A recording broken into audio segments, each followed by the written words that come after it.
Assalamualaikum warahmatullahi wabarakatuh.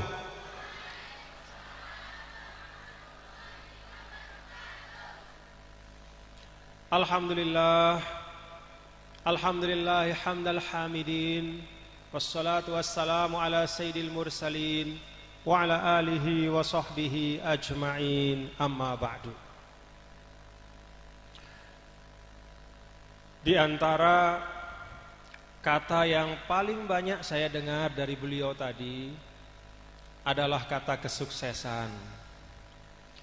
Saya mengajak kita semua, panjenengan semua tanpa kecuali, bapak-bapak, ibu-ibu, dan para santri semua, untuk kita merenungkan firman Allah Subhanahu wa ta'ala di dalam Al-Quran. A'udzubillahi minasyaitonirrajim. Bismillahirrahmanirrahim.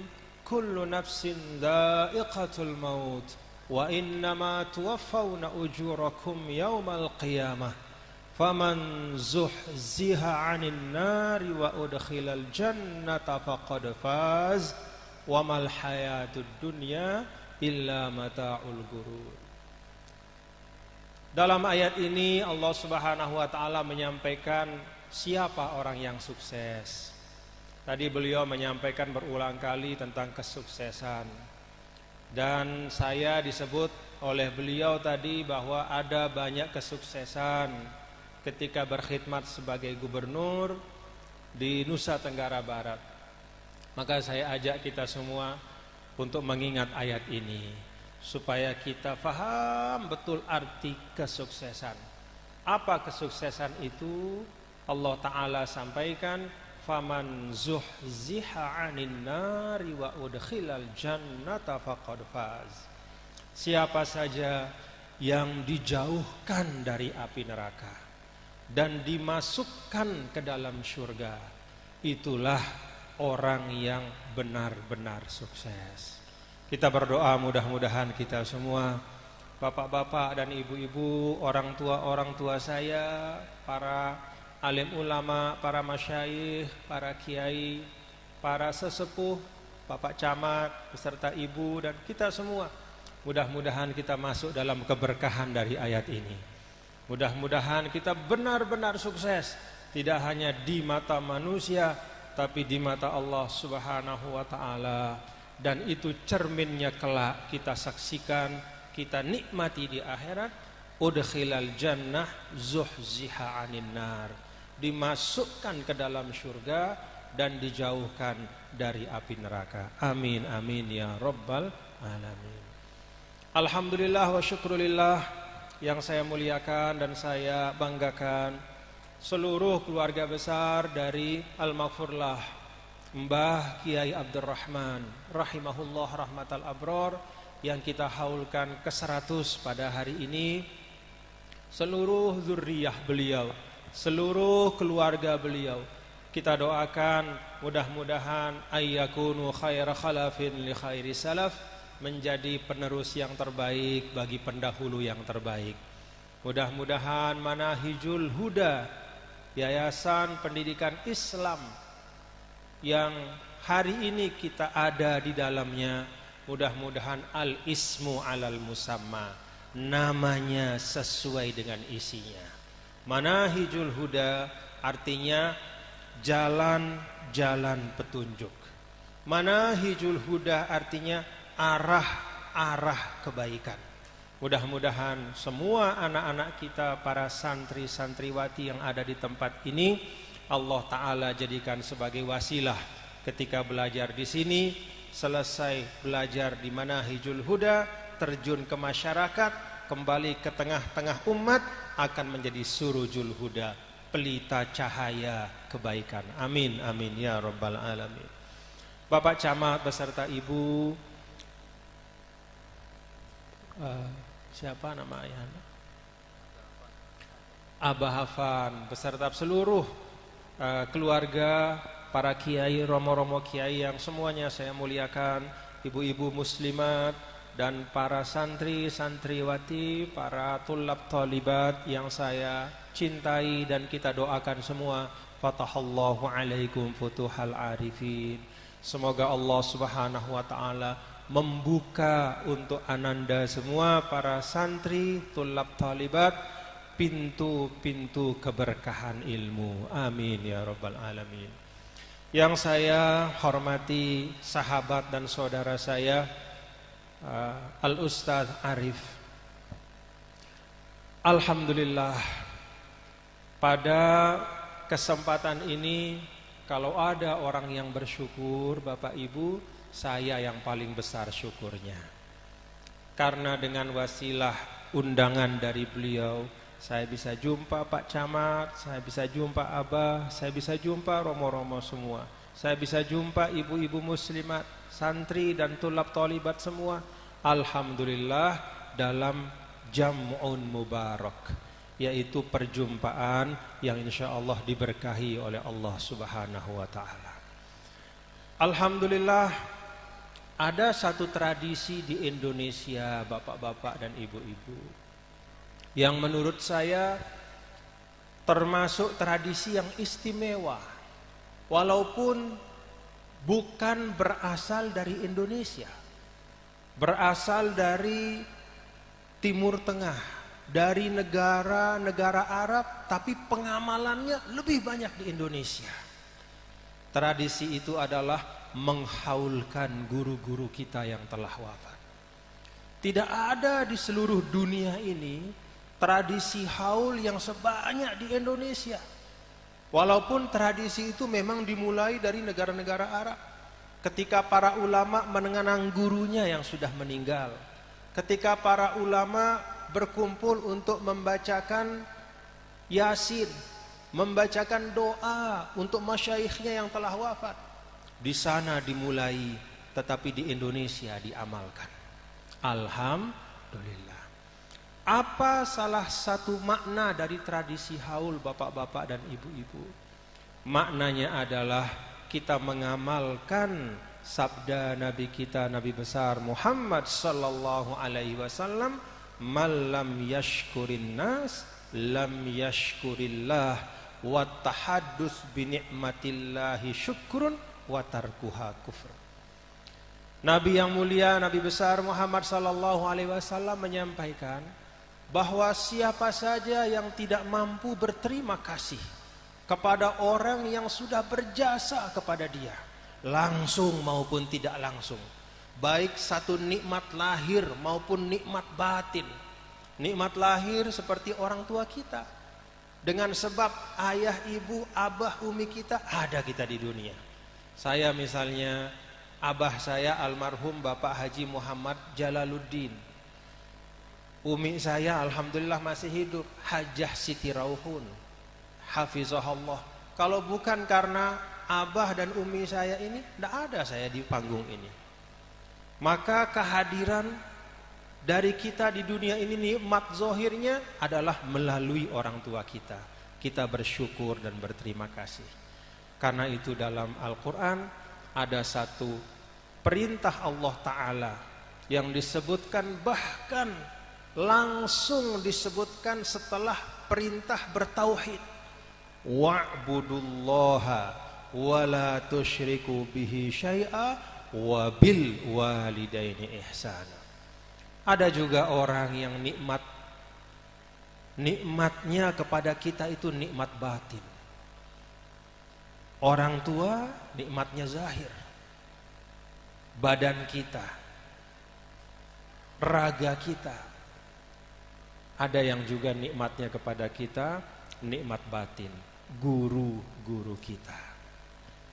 Bahkan bapak-bapak dan ibu-ibu seluruh yang hadir, di dalam banyak sekali penjelasan ulama, kalau orang hanya memuliakan orang tua lahir tanpa memuliakan orang tua batin, dia hanya menghormati orang tua nasab tapi tidak menghormati dan mentakzim gurunya, itu seperti kal a'raj.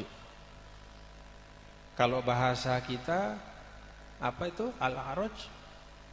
Mohon maaf, seperti orang yang pincang. Jadi tidak tidak tegap jalannya karena ada yang tidak berfungsi dengan baik. Nah, karena itu tradisi haul seperti ini, Bapak-bapak dan Ibu, mengenang guru kita. Apalagi kalau guru kita itu sekaligus juga orang tua kita, maka itu ibaratnya seperti kita menyiapkan diri kita agar bisa berjalan dengan tegap, berjalan dengan baik untuk menuju cita-cita kita. Alhamdulillah. Karena itu saya senang Bapak-bapak dan Ibu-ibu bisa hadir di sini bersilaturahim, apalagi ada temanya. Jadi bukan hanya sekedar kita silaturahim dan juga haul, tapi juga ada tema. Dan tema ini sesungguhnya berkaitan dengan almarhum al-maghfurlah, pejuang beliau, berdakwah melalui pendidikan. Maka tugas kita adalah meneruskan. Hari ini Manahijul Huda dengan santri-santriwatinya, tulab tolibatnya hendak berangkat kemana? Mau dibawa kemana para tulab tolibat ini? Alumni-alumni seperti apa yang kita ingin hasilkan? Di sini disebutkan tentang satu tema, bagaimana kita membangun peran ekonomi bagi para santri kita masa kini dan lebih-lebih untuk masa yang akan datang. Bapak Ibu hadirin dan hadirat sekalian, saya mulai dari firman Allah yang sering disebut sebagai doa sapu jagat. Hafal ibu-ibu doa sapu jagat? Apa bunyinya doa sapu jagat ibu-ibu? Rabbana atina fid dunya hasanah wa fil akhirati hasanah wa qina adzabannar. Ya Allah, kami mohon kebaikan di dunia, kami mohon kebaikan di akhirat, dan lindungi kami dari azab api neraka. Para ulama menyampaikan, ibu-ibu sekalian, bapak-bapak, hasanah fid dunya, kata para ahli tafsir. Hasanah fid dunya, apa kebaikan di dunia itu? Kalau kita lihat dunia ini, tadi Ustadz Arif menyampaikan, misalnya di kecamatan apa nih? Dukuh Seti misalnya. Beliau sampaikan, wah di sini ada kelapa kopior yang jarang bisa ditanam di tempat-tempat yang lain. Oh, itu berarti hasanah, satu kebaikan. Kalau kita lihat ada kesuburan di tanah tempat kita tinggal, banyak pohon-pohonnya, itu juga hasanah. Ada air yang mengalir di sungai, itu hasanah. Tidak terhitung hasanah yang ada di dunia. Tapi kata ulama, bapak-bapak ibu, ada 3 hasanah yang paling utama di dunia menurut sebagian ulama ketika menafsirkan hasanah fid dunya. Rabbana atina fid dunya hasanah. Apa yang pokok 3 itu? Yang pertama kata para ulama, ar-rizqul halal. Yang kedua, al-ilmun nafi'. Dan yang ketiga, al-ibadatul maqbulah. Jadi dari semua nikmat yang tak terkira diringkas oleh ulama, sebagian ulama, bahwa nikmat-nikmat yang sangat penting agar hidup kita bisa lancar, agar ibu-ibu kita semua panjenengan bisa melaksanakan tugas-tugas kekhalifahan kita di bumi Allah untuk mengembangkan Pati, Dukuh Seti menjadi daerah yang maju, baldatun, thayyibatun, warabun ghafur. Itu ada 3. Agar manusia itu menjadi manusia yang utuh, terhormat, tidak dihina, tidak direndahkan oleh orang lain. Apa itu? Yang pertama, ar-rizqul halal. Rezeki yang halal. Itu hasanah yang membuat kita bisa menunaikan tugas dan tanggung jawab kita dengan baik. Kalau rezeki kita halal bapak-bapak dan ibu-ibu, maka lahiriah kita tercukupi, batin kita juga pasti tenang. Tapi kalau ada ar-rizku tanpa al-halal, mungkin perut kita cukup, terasa kenyang, tapi hati dan batin itu pasti gelisah. Maka ulama mengatakan ar-rizqul halal. Dan memang seperti itulah di dalam Al-Quran, wa kulu mimma razaqakumullahu halalan thayyibah. Lalu yang kedua, al-ilmun nafi', ilmu yang bermanfaat. Itu nikmat yang luar biasa di dunia bapak-bapak ibu. Nikmat yang istimewa. Karena dengan ilmu itu kita tahu apa yang baik dan tidak baik. Kemudian kalau ilmu itu bermanfaat, maka dia bisa mengarahkan kita kepada apa kata ilmu.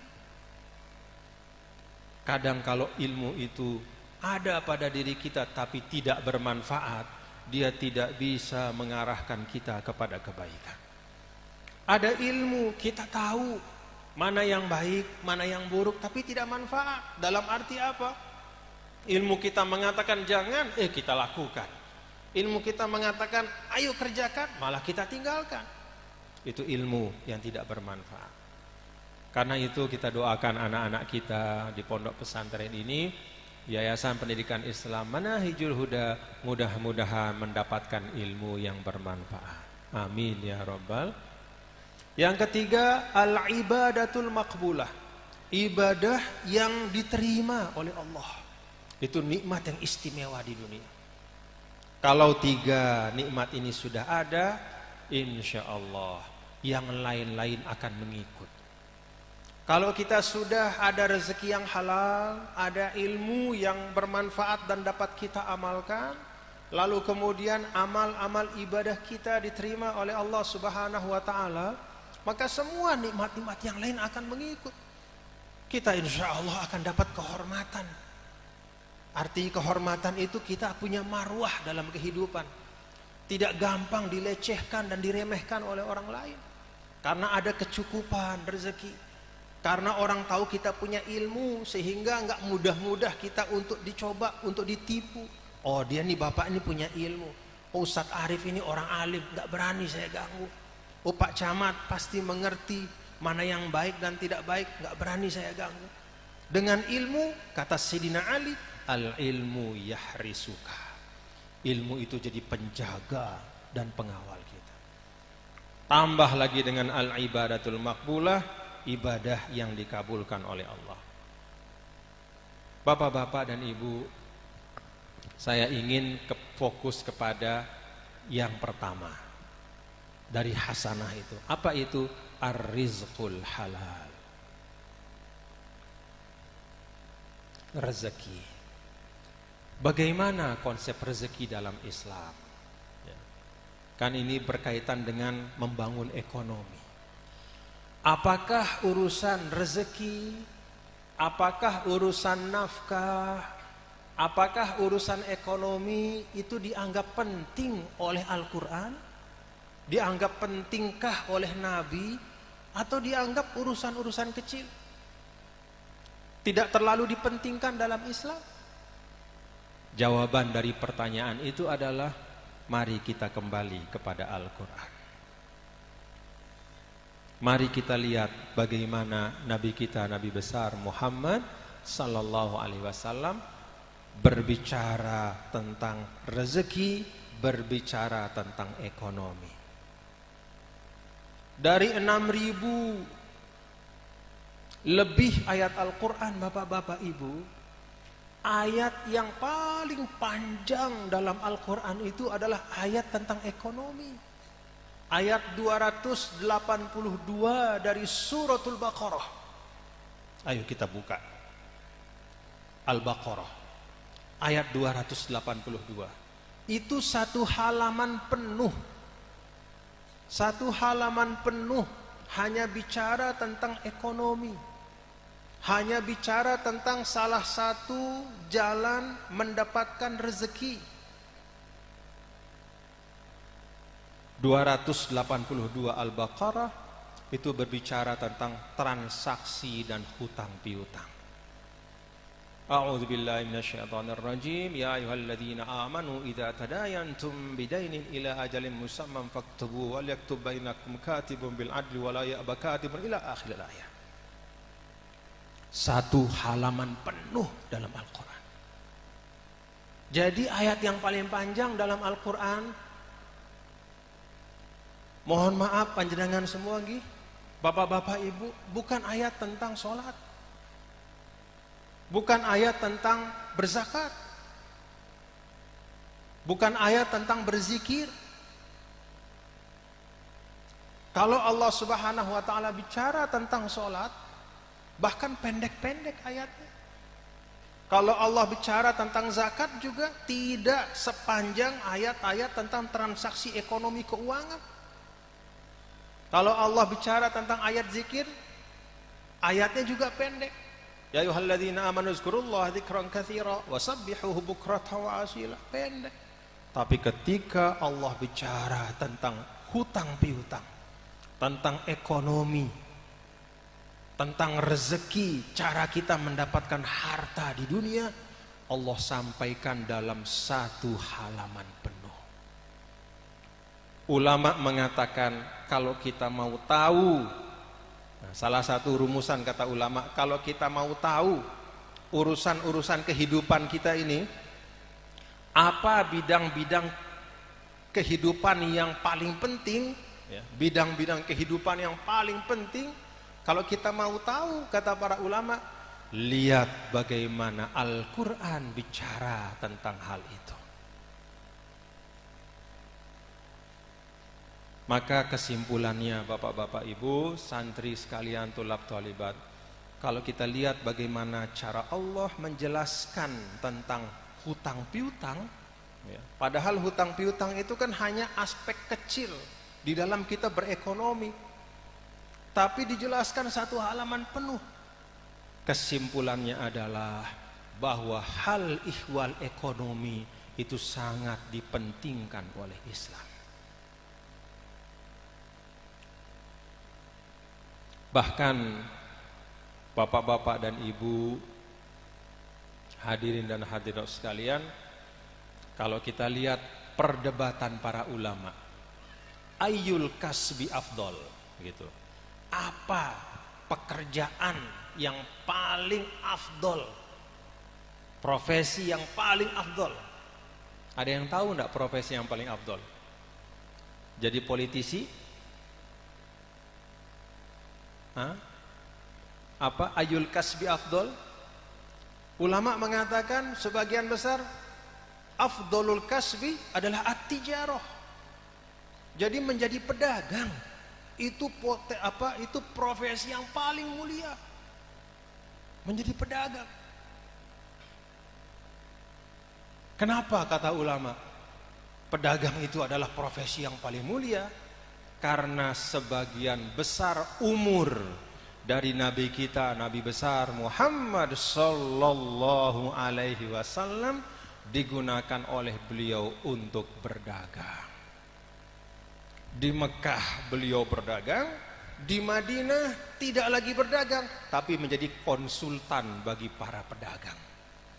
Jadi kalau Sidina Abdurrahman bin Auf, ketika beliau misalnya menerima tawaran untuk membeli barang-barang yang dikirim dari luar, beliau bertanya kepada Rasulullah SAW, ya Rasulullah, ini ada yang nawarkan saya barang-barang pecah belah dari negeri Cina misalnya, ada sekian onta.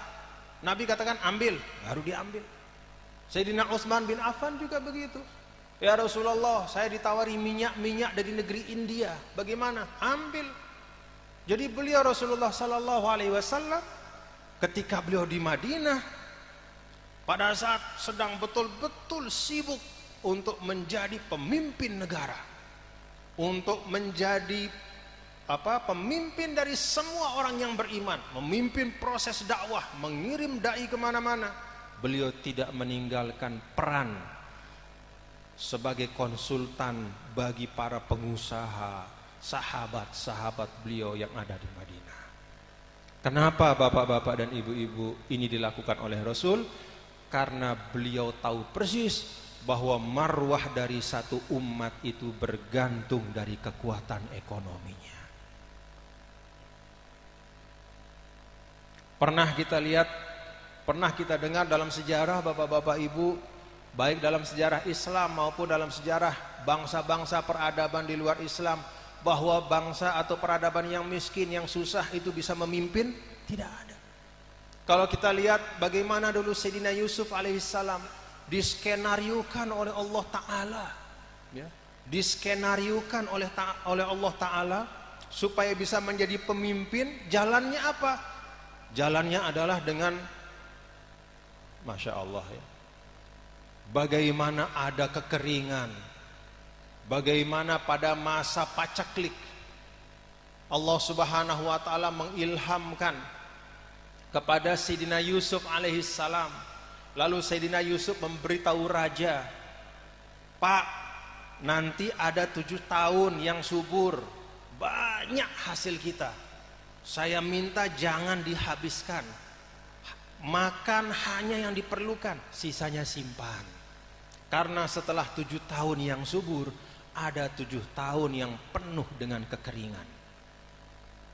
Raja melaksanakan pesan dari Nabi Yusuf alaihissalam, akhirnya selamat bangsa Mesir. Pada saat negara-negara lain itu ketika subur, dia makan, habiskan semuanya, dia konsumsi, nggak ada yang ditabung. Sehingga ketika datang paceklik, semuanya kelaparan. Ketika kelaparan itulah Nabi Yusuf kemudian mengatakan kepada rajanya, tawarkan kepada mereka semua, tawarkan kepada mereka semua makanan yang kita simpan, dengan syarat mereka mengikuti kita dan tunduk kepada kita. Akhirnya semua kerajaan-kerajaan itu tunduk kepada Mesir saat itu. Apa sebabnya?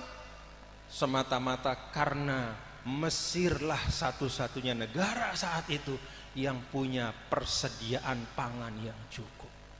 Ekonominya masih bertahan. Itu pelajaran Al-Quran. Demikian juga pelajaran dari sunnah Rasulullah SAW. Kenapa dulu Al-Madinatul Munawwarah? Kalau kita baca dalam sirah, bapak-bapak ibu, Munawwarah itu selain memang karena cahaya Madinah itu datang disebabkan karena iman, juga adalah Madinah itu kota yang makmur. Kota yang makmur, banyak pengusahanya, ekonominya bagus, orangnya rajin bekerja. Masyarakat Madinah itu sangat rajin bekerja. Sampai Sayyidina Umar ketika melihat ada sahabat yang berbaring-baring tidur-tiduran, ditendang sama Sayyidina Umar. Apa kata Sayyidina Umar? Taharrok fa innas sama la tumtiru zahaban wala fiddah. Ente tidur-tidur aja, bergerak, langit tidak akan menumpahkan hujan emas dan perak. Itu Sayyidina Umar. Nah, dengan kekuatan ekonomi itulah maka Nabi kita, Nabi besar Muhammad SAW bisa membangun negara Madinah menjadi negara yang penuh dengan marwah, disegani. Dengan bekal ekonomi itulah Nabi bisa kirim pendakwah ke Yaman. Dikirim Abu Musa al-Ash'ari bersama dengan Sayyidina Mu'az ibnu Jabal. Abu Musa, Mu'az pergi ke Yaman berdakwah. Nih bekalnya, dibekali oleh Nabi. Demikian pula dikirim sahabat-sahabat yang lain ke Bahrain, kemudian ke Taif, ke banyak tempat. Mengirim dakwah itu bukan dengan tangan kosong.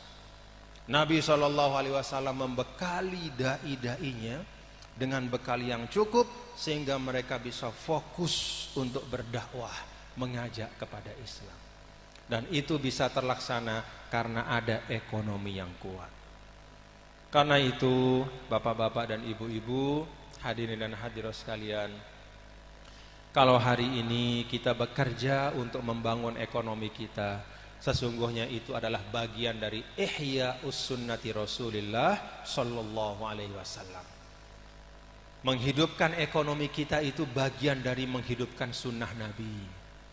Jadi sunnah Nabi itu bapak-bapak dan ibu, Bukan hanya sekedar isbagul wudu. Kalau kita wudu rapi sampai melewati batas yang wajib, itu sunnah, tapi bukan satu-satunya sunnah. Sunnah Nabi itu bukan sekedar kita berzikir tasbih 33 kali setelah sholat fardu, subhanallah, tahmid 33 kali, alhamdulillah, takbir 33 kali, Allahu akbar, lalu kita tutup dengan la ilaha illallah wahdahu la syarikalah. Bukan hanya itu sunnah, tapi bukan hanya itu. Di antara sunnah Nabi kita, Nabi besar Muhammad sallallahu alaihi wasallam, yang banyak kita tinggalkan hari ini adalah membangun ekonomi yang kuat. Sehingga beliau mengatakan al-mu'minul qawi khairun wa ahabbu ilallah minal mu'minid dhaif. Kadang kita bapak-bapak ibu kalau bicara sunnah Nabi kita pilih-pilih mana yang ringan ya. Kalau bapak-bapak bicara sunnah, ada satu sunnah yang sering diomongin ya, walaupun gak berani dilaksanakan oleh sebagian besar, tapi yang melaksanakan selalu mengatakan kenapa begitu? Ya ini sunnah Nabi. Dia pilih-pilih sunnah yang enak-enak, yang gampang-gampang. Kalau kita mau mengihya'us sunnah, mari kita cari sunnah-sunnah Nabi yang tidak hanya bermanfaat untuk individu, yang tidak hanya berguna untuk diri kita saja, tapi juga berguna untuk seluruh kepentingan umat. Di antaranya adalah membangun ekonomi yang kuat. Nah, oleh karena itu sebagaimana Ustaz Arif sampaikan tadi, santri-santri kita, ananda semua ya, ananda semua ini adalah harapan-harapan kita semua untuk membangun agar ekonomi kita bisa semakin baik. Dan dengan ekonomi yang baik itu maka juga marwah kita sebagai bangsa insya Allah akan semakin kuat. Tidak ada orang berani meremehkan bangsa Indonesia kalau bangsa Indonesia sudah makmur. Tidak ada yang berani meremehkan umat Islam kalau umat Islam itu memiliki kecukupan. Tidak ada. Seringkali kita sebagai bangsa, mohon maaf misalnya oleh negara tetangga yang namanya Malaysia, diomong-omongin, diejek-ejek. Kenapa? Karena kebetulan masih ada saudara-saudara kita yang pergi ke sana untuk menjadi, mohon maaf, misalnya asisten rumah tangga, pembantu. Maka kesannya adalah kita ini negara yang miskin, tidak punya kekuatan ekonomi. Dengan itu kita dihina, dengan itu kita diremehkan. Tapi kalau kita sebagai bangsa ini punya kekuatan ekonomi, insya Allah tidak ada yang berani meremehkan kita sebagai bangsa Indonesia. Dan itu bagian dari sunnah Nabi kita, Nabi besar Muhammad sallallahu alaihi wasallam. Apa yang mesti kita lakukan hari ini untuk ananda semua dan kita semua, bapak-bapak dan ibu? Pertama, ekonomi itu adalah bagian dari muamalah, bukan ruang akidah dan juga bukan ruang ritual ibadah. Kalau akidah itu sifatnya khusus, tidak boleh kita tidak boleh kita nego akidah kita. Yang namanya tauhid ya tauhid, la ilaha illallah Muhammadur Rasulullah, itu tauhid, nggak boleh dimain-mainkan lagi. Ritual ibadah juga sama. Itu sifatnya sudah ditetapkan. Sholat 5 waktu udah kayak begitu, nggak boleh dimain-mainin lagi. Subuh 2 rakaat udah kayak gitu. Nah, kalau ruang muamalah termasuk di dalamnya ekonomi, maka prinsipnya adalah di situ al-ibda' wa tajdid. Kita harus berinovasi dan berkreasi. Kita lihat dalam suratul Hujurat, lita'arofu, saling mengisi. Karena itu dalam ekonomi kita boleh bekerja sama dengan siapapun. Dan bahkan wajib kita belajar dengan orang lain yang sudah mampu, yang sudah punya pengetahuan, yang sudah punya keahlian.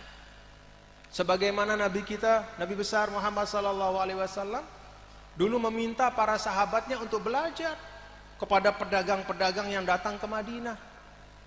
Kata Rasulullah SAW, saya buka pasar di Madinah ini bukan sekedar supaya kalian bisa berdagang, tapi ketika kalian berdagang dan ada pedagang lain yang datang kemari dari luar, kalian belajar bagaimana cara mereka berdagang.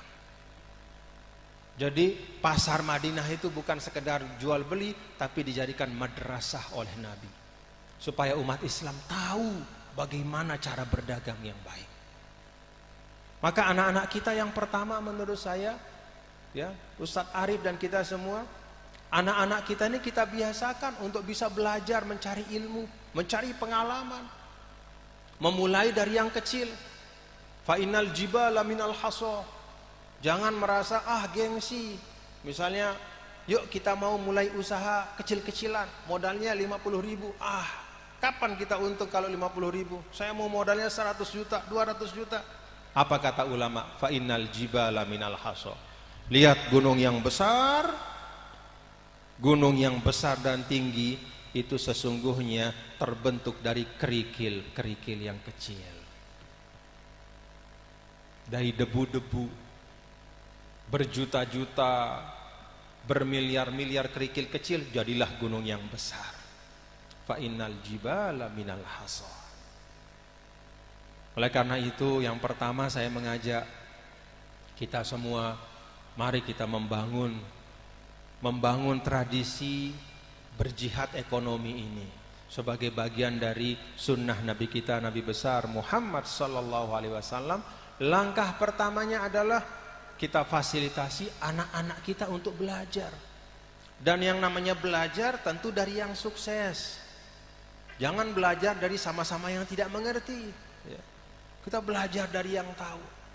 Sebagaimana Nabi SAW juga mendidik para sahabatnya untuk selalu mencari ilmu di dalam bidang kehidupan apapun.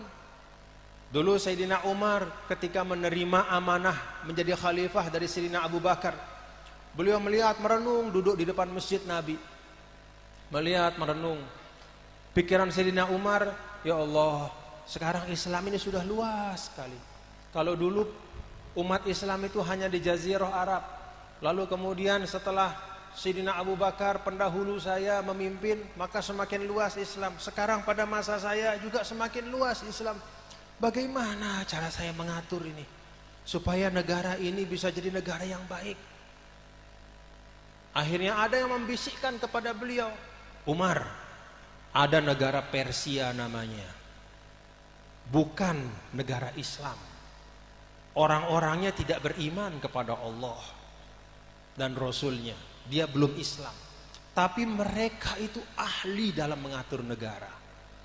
Mereka itu punya sistem sehingga negara mereka bisa maju. Sayyidina Umar kemudian menanggapi, siapa yang bisa beritahu saya sistem mereka itu? Didatangkanlah orang yang mengerti. Maka diberitahu Sayyidina Umar, lalu kemudian diikuti oleh Sayyidina Umar sistem mereka itu. Sistem pemerintah, sistem administrasi pemerintahan, maka dibikin, kalau istilah kita sekarang, departemen-departemen. Pada masa Rasul belum ada, pada masa Sayyidina Abu Bakar belum ada, tapi pada Sayyidina Umar dawanad dawawin. Sayyidina Umar lah yang memulai. Oh, ini kita bikin departemen urusan pasar. Nih Bapak ya, sahabat ini ya, jadi pemimpinnya ya, saya tugaskan. Oh Bapak urus untuk kebersihan kota Madinah ya, Bapak nih saya tetapkan. Oh Bapak saya tetapkan untuk mengurus perbatasan Madinah ya. Jangan sampai perbatasan kita dimasuki orang-orang yang tidak jelas identitasnya. Dibangunlah oleh Sayyidina Umar. Dari mana beliau belajar? Dari Persia. Walaupun bukan sebagai negara Islam, tapi kalau ada kebaikan di situ, kita ambil dan kita gunakan, kita manfaatkan untuk mengembangkan kehidupan kita.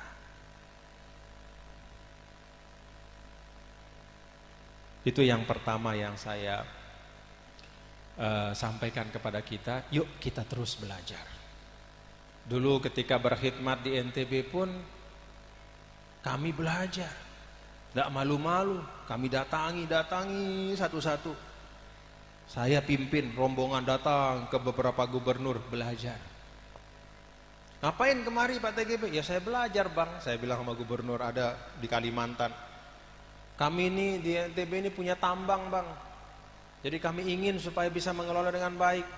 Saya sampaikan kepada gubernur Kalimantan Timur Pak Awang Faruk waktu itu. Kita belajar. Belajar. Yang kedua, dalam Islam itu ada satu perintah yang istimewa. Perintah yang istimewa itu namanya bersilaturrahim. Silaturrahim itu kalau bahasa sekarang membangun jejaring.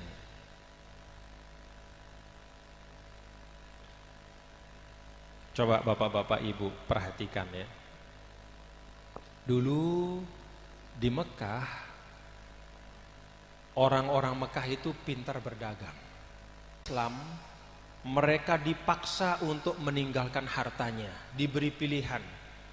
Kalau kamu mau tetap ikut sama Muhammad, silahkan ikut, tapi hartamu tidak boleh meninggalkan Mekah. Kalau kamu mau tetap hartamu ini, daganganmu ini, maka jangan ikut Muhammad. Para sahabat karena sudah kuat imannya, lepaskan hartanya. Maka jago-jago berdagang, mereka jago berdagang, pergi hijrah ke Madinah, tidak bawa apa-apa. Semua hartanya dia tinggalkan di Mekah. Tapi ilmunya dia bawa. Pengalamannya itu dia bawa di kepalanya, di hatinya. Udah jago berdagang. Tidak ada modal. Begitu sampai Madinah, Madinah itu adalah masyarakat agraris. Jago bercocok tanam. Salah satu yang paling hebat Madinah itu adalah kurmanya. Kurma Madinah itu sangat terkenal. Dan ada satu jenis yang sangat disukai Rasul, namanya kurma ajwa. Jadi obat. Makan ganjil 3 atau 5 pagi sore, insya Allah akan sembuh kata Rasulullah SAW dari penyakit-penyakit. Dan memang benar kurma ajwa Madinah itu ternyata mengandung banyak zat-zat yang istimewa. Nah, orang Madinah punya kebun, orang Madinah pintar menanam, tapi tidak bisa menjual. Karena itu orang Madinah itu dia menerima saja. Datang pedagang dari mana-mana ke Madinah, Pak saya beli kurmanya, harganya berapa? Saya maunya misalnya 1.000, ya udah jual 1.000. Karena memang tidak punya jaringan apa-apa. Kalau tidak dijual nanti tidak laku. Sehingga kurma Madinah yang sangat bagus, istimewa itu tidak banyak menghasilkan manfaat ekonomi. Barangnya bagus tapi dijualnya murah. Nah, datanglah Nabi kita, Nabi besar Muhammad SAW dari Mekah. Kemudian datanglah bersama beliau setelah itu beberapa sahabat dari Mekah, berhijrah, orang-orang yang jago berdagang. Maka dua hal ini disambungkan oleh Rasul. Keahlian berdagang orang Mekah dikawinkan atau digabungkan dengan keahlian bercocok tanam orang Madinah. Apa hasilnya? Orang Madinah yang menanam, muhajirinlah yang menjual. Maka terbangunlah sistem ekonomi yang kuat. Sudah tidak bisa lagi orang luar mau datang kemudian membeli dengan harga sembarangan, tidak bisa. Karena ada yang tukang negosiasinya, ada yang maju ke depan. Orang-orang muhajirin, stop Pak, tidak bisa Pak. Itu petani kami sudah percaya sama saya untuk berunding urusan harga. Maka tidak bisa ditipu lagi. Karena orang Mekah jago berdagang, dia tahu harga, dia tahu informasi, dia punya pengalaman. Digabungkanlah dua hal ini oleh Rasulullah sallallahu alaihi wasallam. Terciptalah rantai ekonomi yang produktif. Itu tugas kita hari ini. Itu tugas kita hari ini. Kalau yang menanam rasanya Bapak Ibu panjenengan tahu enggak kurang-kurang yang nanam ya? Enggak kurang-kurang. Petani kita enggak kurang-kurang. Tetapi seringkali ketika berproduksi mereka tidak memiliki informasi yang cukup. Akhirnya barangnya diambil oleh tengkulak, oleh pedagang perantara, pengepul, Sehingga akhirnya petani kita hanya dapat sedikit saja hasil. Maka tugas kita hari ini yang kedua adalah mari kita dalam skala sekecil apapun, mari kita bangun sinergi. Mari kita bekerja sama. Mari kita wa ta'awanu 'alal birri wat taqwa. Sini ada Pak Camat ya. Teman-teman dari pemerintahan kecamatan, desa. Saya pikir ini salah satu tugas yang penting juga Pak Camat ya. Bagaimana aktivitas ekonomi di kecamatan ini oleh Pak Camat diinventarisir apa hasilnya, bagaimana ragamnya, kemudian dilihatkan pasarnya seperti apa, dihubungkan antara petani dengan pembeli akhir, diciptakanlah rantai pasar yang baik sehingga keuntungan menjadi besar kepada petani. Itulah yang mensejahterakan. Dan itulah sebabnya mengapa kota Madinah menjadi munawwaroh. Karena masing-masing muhajirin dan ansor itu bekerja sama untuk membangun ekonomi yang membawa kebaikan bersama. Yang ketiga dan terakhir, Bapak-bapak, Ibu, saudara sekalian, kalau kita hendak ya katakanlah ikut berkiprah ya ke depan bersama-sama santri-santri kita. Yang pertama tadi terus belajar dan menimba pengalaman, memulai dari hal-hal yang kecil tapi disegerakan. Jangan menunggu harus punya modal besar. Mari kita coba, kita mulai sambil terus belajar. Lalu yang kedua, kita membangun jaringan silaturrohim yang saling menguntungkan. Membangun rantai ekonomi yang efektif dan efisien. Yang ketiga, yang tidak kalah pentingnya Bapak-bapak dan Ibu, hadirin dan hadirat sekalian, kalau kita berbicara tentang rezeki dalam Islam, maka ada hal yang perlu kita ingat. Di dalam rezeki itu ada bagian orang lain yang dititipkan oleh Allah Subhanahu wa taala. Wa fi amwalihim haqqum ma'lum lis-sa'ili wal mahrum. Dalam harta kita ada bagian orang. Bagian orang itu ada yang sifatnya wajib. Kalau harta kita sudah sampai nisabnya, ya, sudah cukup haulnya, ya, maka kita keluarkan. Kecuali kalau misalnya pertanian, ya haulnya adalah pada saat panen. Ya. Begitu panen cukup nisab, keluarkan zakat. Itu wajib.